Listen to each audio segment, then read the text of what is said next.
Welcome to a quick image format video today. I found here some weeks ago already the announcement of QOI, quite okay image format that I find rather fascinating.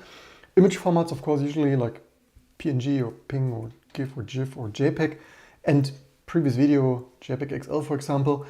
And what I find really fascinating here is that 20, 30 years later, independent researcher Dominik Sablewski out of Germany did some research and even says it's not even my domain, right? I basically didn't even know much of compression and stuff.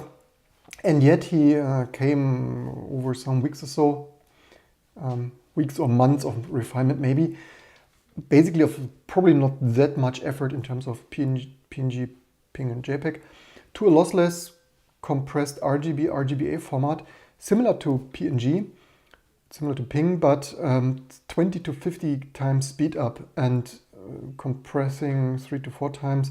And decompression, single-threaded, no SIMD yet, and it's stupidly simple, and that is what I totally love with it. So of all the criticism, right, I also sometimes love some things, and this is really amazing, outstanding, and a total achievement unlocked. And so it's stupidly simple, and say too long didn't read 300 lines of C code can implement this. Sources obviously on GitHub and stuff. And so compared to libpng, it encodes 20 times faster, decodes also significantly faster, as mentioned, and the size is similar, so the size is better than STBI, for example, but PNG can sometimes be smaller, and that for me is not the biggest deal. So this can be used, for example, in firmware images, like boot code, right, bootloader, other digital signage, basically embedded Linux, compressing some images, right? Also with not only significantly faster, also significantly lower trusted compute base, or in general, like things as a bootloader, like your U-boot or so splash image, because it doesn't rely on other external libraries. Like even PNG can be implemented relatively easy, but it needs setlib, although you might have setlib anyway. But so how this works is also a short run, of course, similar to ours here of file formats. They all, or most or many, suck. Absolute laws of usual suspects, and designed by committee, and also MPEG and complex stuff and so on, yada yada. It's the usual stuff, you know it here from my channel. And so he played around here a little bit without even, as I think he said somewhere, he's not an expert in this stuff, so he just played around a little bit. And super simple format of obviously file header magic, and then run length compression with delta, and run length compression with a history of previous pixels. So this is a little bit like PNG with, so PNG only has one last pixel or one line. So actually the PNG reference is actually relatively large, aka the full last line. But this here is using a 64 pixel, last recently used pixel cache, basically plus delta encoding. So this is a little bit like a PNG, just with one could say simplified ping without the setlib. And this is really astounding that this achieves similar compression ratios. Of course, it depends on the image, without the need of setlib. So as you see here, the document is here, QOI run of 8 or 16 of different length chunks of previously used pixels, and then indexing into this previously seen pixels of 64 pixels cache previously encoded. So to keep things ON when encoding, you could more brute force search for the best pixel, so they trade here a little bit compression for higher performance, in having here some hash function, really just R XOR G XOR B XOR A, And although I think the final thing looked a little bit different of multiplying and stuff. Not sure if this is equivalent to XOR, but anyway, the linear search would mean more complex bookkeeping, so they treated that marginally better compression ratio to better performance. And then the difference encoding of delta values, 3 different flavors depending on how big the difference is. So difference meaning if you have some RGB value, 128 whatever, and that is not in the previously 64 used pixels, then there is for sure some kind of similar pixel, and you can still compress this quite a bit to just encoding here, for example, instead of encoding the whole pixel, only encode the 2-bit difference here, for example, of the 16.544-bit pixel difference, or the whole 24-bit 5-bit difference here, or full RGB value. So that is, of course, if for of course, for the worst case, but this is also like if it's totally random picture, but this is also similar to PNG and stuff. If you try to compress a totally random PNG ping picture, ping image, then of course it also doesn't compress much, or in some worst case scenarios could potentially even become some bytes larger. The same here if it's a total random picture, also you could still reuse some of the 64-bit recently used pixels.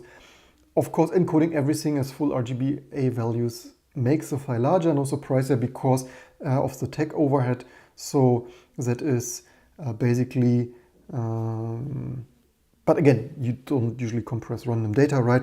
This is 2 bytes on top of the RGBA values. And yeah, super simple. He's surprised that that works so well, especially as BMP, Windows bitmaps, and TIFF have run length encoding, and that their research here found that this works surprisingly well. Yeah, super amazing, certainly stuff I like. I said this before, like microkernel and other stuff is becoming too complex, and it is not only in our Discord channel, people chiming in of agreeing, yo, totally agree. I even had a questionnaire on our channel here.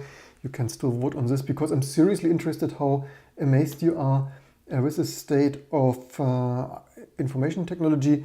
And yeah, very satisfied, totally representative, 94 votes. 3% are very satisfied, 12. So yeah, 15% are somewhat satisfied, otherwise near neutral, unsatisfied, or everything just freaking peak bugs. And that is, yeah, nice to see that other people agree that stuff is too complex. And this is the difference, right? He runs there, of course, with MPEG and stuff designed by committee, and like, yeah, I think even like copyright, like motion picture experts group, and it's like, yeah, even has a freaking copyright bit, because, of course, also they're honest, the precious copyright bit, right, in the 90s. But yeah, the copyright bit is, of course, in my opinion, not the biggest problem. It's, of course, a nice anecdote, but otherwise, totally agree. Stuff is way too complex. Also, image formats, PNG and JPEG, not the worst. Certainly looking at PDF, for example, or the Linux kernel, or Microsoft Windows, Apple's hashtag peakbugs, right? And the last but not least, the conclusion of this stuff is, I wish more people would think more minimalistic. And if for 20, 30 years stuff would be refined, and more minimalistically refined, and not adding everything to Java, adding everything they can to Windows and Mac OS. At the end, yeah, nothing really works anymore. Everything is full with bugs and security vulnerabilities. And yeah, I like this stuff so much. Of course, there's a reference implementation. What I will do now, just because we have this exact image processing open source library and example programs, we will go to the more live channel there of ours. You probably want to share, like, and subscribe to this, and I will actually go forward and try to implement this in an hour or two natively. I could, of course, reuse the C library, but not the greatest fan of that. And for the future, we need to think what kind of programming languages we want to use, because although I use lightweight C++, obviously not the best choice for everything. Such is Rust, and Go also not. So yeah, hope you found this interesting. for me, it's certainly amazing to see 2021 new lossless image compression formats, similar to previously the bases. 3D texture compression format.